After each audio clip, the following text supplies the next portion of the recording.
Kaj pa plan za naprej, ko si rekel, da bi večkrat objavljal, imaš pa še plan, ne vem, live stream? Ja, zdaj bom začel streamati. Kje pa?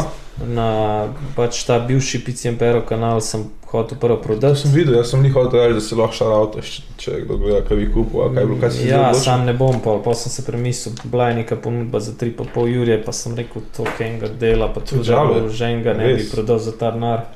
Pol sem pa rekel, zakaj pa ne bi začel streamati na temu kanalu. Aha, itak je to tvoj? pač- Nisem se... Mislim, ta kanal je meni ostal. Zdaj, prvi kanal Pici Impero, ki sva ga naredila s Perotom, ima nekih 5000 sledilcev takrat in Pero se odločil, da bi on začel streamati in je rekel, da začne streamati na temu kanalu in sem mu pač prepustil, ajde pol na ta kanal preimenuj pa začni delati na temu kanalu. Ne. Pol je on razradil ta svoj kanal, pol so pa naredila spet nov kanal za te vloge pa to in tukaj naredili nekih 25 jurjev sledilcev.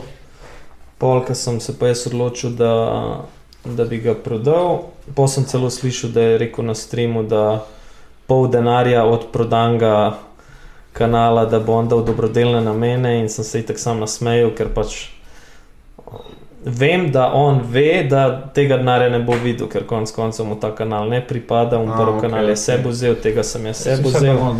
Ampak ker ve, da ne bo denarja videl, pol on reče, da bo on pol tega keša dal dobrodelne namene, ker jaz vem, koliko je Pero dobrodelan in ne bom to komentiral tukaj.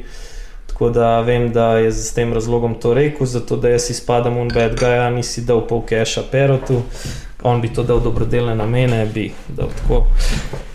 Tako da ja, v glavnem nima veze, jaz sem ta kanal se pol odločil, da ga pustim za sebe in da pač začnem streamati na njemu in to je to.